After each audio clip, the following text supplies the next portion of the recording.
സ്വാതന്ത്ര്യത്തിൻ്റെ ഇന്നത്തെ എപ്പിസോഡിലേക്ക് എല്ലാവർക്കും സ്വാഗതം.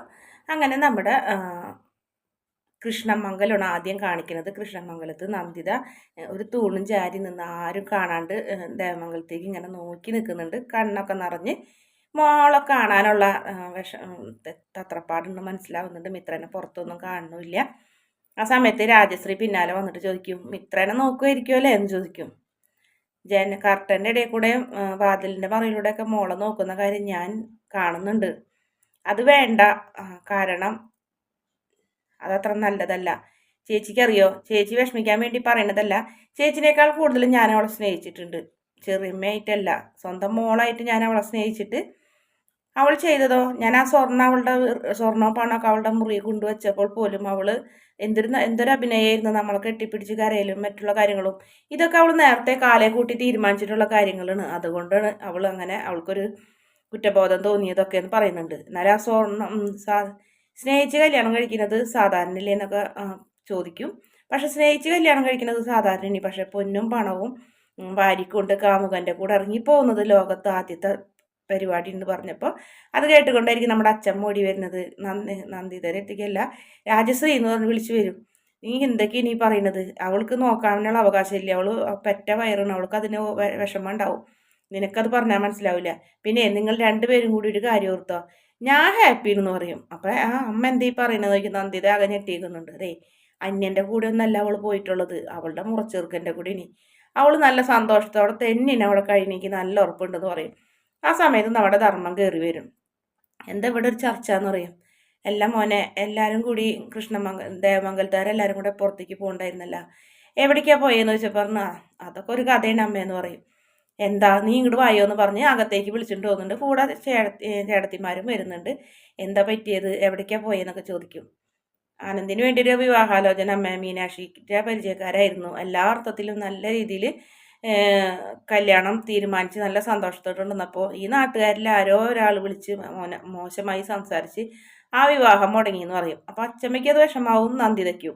അപ്പോൾ രാജശ്രീ എന്തിനാ ധർമ്മ നാട്ടുകാരെ കുറ്റം പറയണത്? ദേവമംഗലത്ത് അഭിമാനിക്കാൻ മാത്രം എന്തൊട്ടുണ്ടായിട്ടുള്ളത്? ഒരു മോൻ ഇങ്ങനെ വിവാഹം കഴിച്ച് മറ്റോ പൊന്നും പണവും കട്ടുകൊണ്ട് പോയി കഴിഞ്ഞിട്ട് പെണ്ണിൻ്റെ വീട്ടിൽ നിന്ന്. അപ്പം അങ്ങനെ പിന്നെ അവർക്ക് എവിടെ നിന്ന് വിവാഹാലോചന വരുന്നേ? പിന്നെ ഈ വീട്ടിലെ കണ്ണീരും കുറച്ചൊക്കെ അവരുടെ മേത്ത് വീണ്ടുണ്ടാവില്ല എന്നൊക്കെ ചോദിച്ചാൽ, ചേച്ചി എന്തിനീ സ്വർണത്തിൻ്റെയും പൊന്നിൻ്റെയും കണക്കൊക്കെ പറയുന്നത്? മിത്രനെ അവർ പൊന്ന് പോലെയാണ് നോക്കണെന്ന് ചോദിക്കും. ആണോ ധർമ്മ നമ്മുടെ ചേച്ചി ചോദിക്കുമ്പോൾ പറയുന്നുണ്ട്, അതെ ചേച്ചി, ആകാശ് മീനാക്ഷിനെ കൊണ്ടുവന്ന സമയത്ത് ഗോമതി ചേച്ചിക്ക് എത്രയോ വെറുപ്പായിരുന്നു. എത്ര ദിവസം ഗോമതി ചേച്ചി ആ പെൺകുട്ടിയോട് വിഷമവും ദേഷ്യവും കാണിച്ചിരുന്നു. പക്ഷെ മിത്രയോട് അങ്ങനെയല്ല, മിത്രനെ സ്വന്തം മോളെപ്പോലെയാണ് കാണുന്നത്. അതുപോലെ തന്നെ ചേട്ടനും ആദ്യം അളിയനും ഒരിത്തിരി ആദ്യം ഒരു ഇഷ്ടക്കുറവുണ്ടായെങ്കിലും ഇപ്പം വലിയ കാര്യമെന്നൊക്കെ പറഞ്ഞ് സന്തോഷിക്കും. നിങ്ങൾ എന്തായാലും സന്തോഷിക്കുകയും ചെയ്യേണ്ടത്. മിത്ര അവിടെ നല്ല സുഖം സന്തോഷമായിട്ടാണ് കഴിയുന്നതെന്നൊക്കെ പറയും.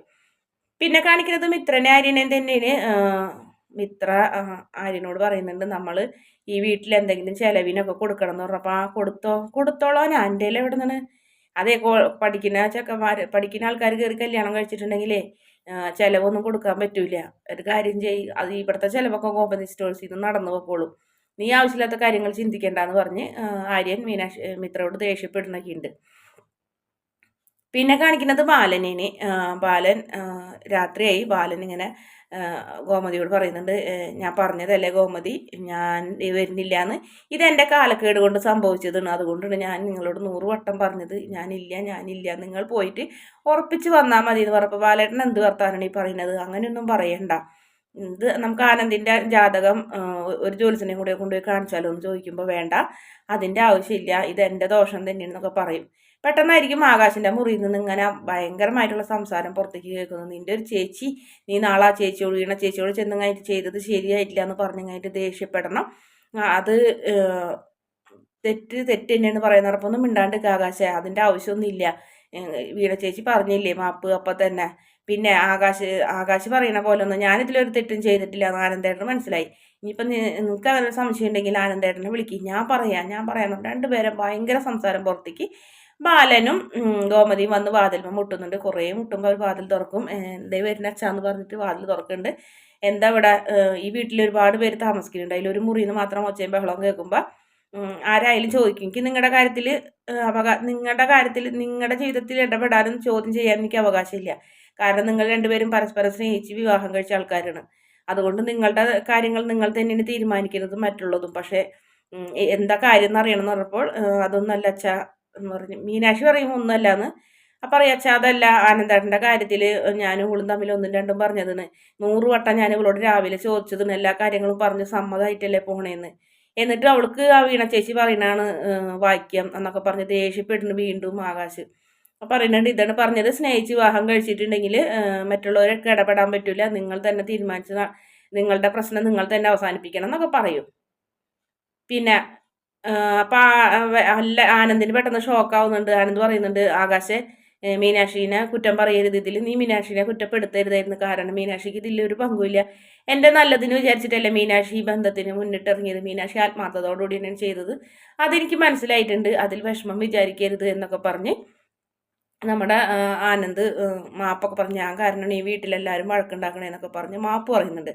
ആ സമയത്ത് ബാലൻ പറയുന്നുണ്ട് ഒരു കൂട്ടരെ സ്നേഹിച്ച് വിവാഹം കഴിച്ച ആൾക്കാരെ വഴക്കിപ്പോൾ കണ്ട് ഇനി അടുത്തൊരു കൂട്ടരും കൂടി എന്നാണാവോ എന്ന് ചോദിക്കുമ്പോൾ പറയും അയ്യൊരു പേടിക്കുണ്ടെന്ന് പറയുമ്പോൾ ആര്യം പറയും ഞങ്ങൾ തമ്മിലൊരു പ്രശ്നമില്ല, ഇനി നിങ്ങൾ തമ്മിൽ പറഞ്ഞ് തല്ലിടിപ്പിക്കാൻ നിൽക്കണ്ടെന്നൊക്കെ പറഞ്ഞപ്പോൾ ഗോമതി ആര്യനെ വഴക്ക് പറയുന്നുണ്ട്. എല്ലാവരും പോയി കിടന്നുറങ്ങുന്നത് മാമനും വന്ന് പറയുന്നുണ്ട് പലരോടും പല സ്ഥലത്തേക്ക് പോ നിങ്ങൾ ഓരോരുത്തരും മുറിയിൽ പോയി കിടക്കുന്നൊക്കെ പറഞ്ഞ് എല്ലാവരെയും 4 വഴിക്ക് ആക്കുന്നുണ്ട്. ആ സമയത്ത് ആനന്ദ് അച്ഛനോട് പറയുന്നുണ്ട് അച്ഛാ എനിക്കൊരു കാര്യം പറയാന്ന് പറഞ്ഞപ്പോൾ ഒന്നും പറയണ്ട, നീ പോയി കിടക്കുമെന്ന് പറഞ്ഞ് സമ്മതിപ്പിക്കില്ല പറയാൻ.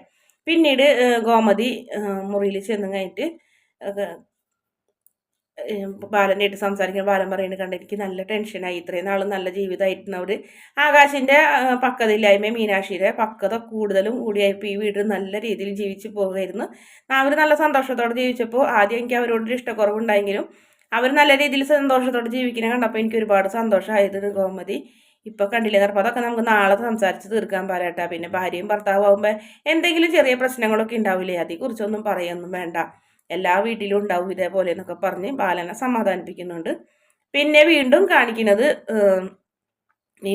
ആകാശിനെ മീനാക്ഷി ഇങ്ങനെ മൊബൈൽ നോക്കിയിരിക്കുന്നത്. അപ്പോൾ ആകാശ് പറയുന്നുണ്ട് മീനാക്ഷി ഞാൻ അച്ഛൻ കേൾക്കാൻ വേണ്ടിയൊന്നും ഞാൻ പറഞ്ഞതല്ല, ഞാൻ മറ്റുള്ളത് മനസ്സിൽ വെച്ചിട്ട് നിന്നോടൊരു വിഷമോ ഇഷ്ടക്കുറവായിട്ട് പറഞ്ഞതല്ല, എനിക്ക് ആ ചേച്ചിനോട് ഭയങ്കര വെറുപ്പാവുന്നുണ്ട്, നീ ഒന്ന് പറഞ്ഞാൽ മതി ആ ചേച്ചിയോട് ചെയ്തത് ശരിയായില്ലെന്ന്, നിനക്ക് പറ്റില്ലെങ്കിൽ ഞാൻ പോകാം അല്ലെങ്കിൽ നമുക്ക് രണ്ടുപേർക്കും സംസാരിക്കാമെന്ന് പറഞ്ഞപ്പോൾ ആകാശ് മീനാക്ഷി എനിക്കൊരു പൊടിക്ക് സമയം മീനാക്ഷി പറയുന്നുണ്ട് ഇത് വലിയ കഷ്ടമായല്ലോ, ആ ചേച്ചിയോട് ഞാൻ അങ്ങനെ എനിക്ക് ആ ചേച്ചിയോട് സംസാരിക്കാണ്ടിരിക്കാൻ പറ്റില്ല, അതെൻ്റെ സുപ്പീരിയർ എന്ന് ഞാൻ പറഞ്ഞിട്ടുണ്ട്, എനിക്ക് കൂടുതലൊന്നും പറയാനില്ലെന്ന് പറഞ്ഞപ്പോൾ അത് ശരി നിനക്ക് ഇപ്പോഴും അവരാണ് വലുത്, ഞങ്ങളല്ലല്ലേ, ഞങ്ങളുടെ വീട്ടുകാരല്ല, അപ്പം നിങ്ങളുടെ വീട്ടുകാർ ആകാശം എന്തൊക്കെയാ ഈ പറയണേ, ഇനിയിപ്പോൾ എന്തായാലും അങ്ങനെയാണെന്ന് തന്നെ കൂട്ടിക്കോ, ഞാൻ വീണ ചേച്ചിയോട് ഒന്നും ചോദിക്കില്ല എന്നൊക്കെ പറഞ്ഞ് മീനാക്ഷി ദേഷ്യപ്പെട്ട് അടുക്കളയിലേക്ക് പോകുന്നുണ്ട്. അങ്ങനെ അടുക്കളയിൽ ചെന്നിട്ട് ഭർത്താവായാലും ശരി തന്നെ വിട്ടുകൊടുക്കണ പ്രശ്നമില്ല, താന്നോടുക്ക് അഡ്ജസ്റ്റ് ചെയ്ത് കൊടുക്കേണ്ട കാര്യമൊന്നുമില്ല എന്നൊക്കെ പറഞ്ഞ് ദേഷ്യം വന്നിട്ട് പാടില്ല, വിശന്നിട്ടും പാടില്ല, അല്ല വിശപ്പല്ല ദേഷ്യം വന്നാൽ എന്തെങ്കിലും കഴിച്ചാലോ ദേഷ്യം മാറുള്ളൂ എന്ന് പറഞ്ഞ് ഇങ്ങനെ ടിന്നുകളൊക്കെ തിരഞ്ഞ് ബിസ്ക്കറ്റ് കിട്ടി, ബിസ്ക്കറ്റ് എന്ന് പറഞ്ഞു കഴിഞ്ഞിട്ട്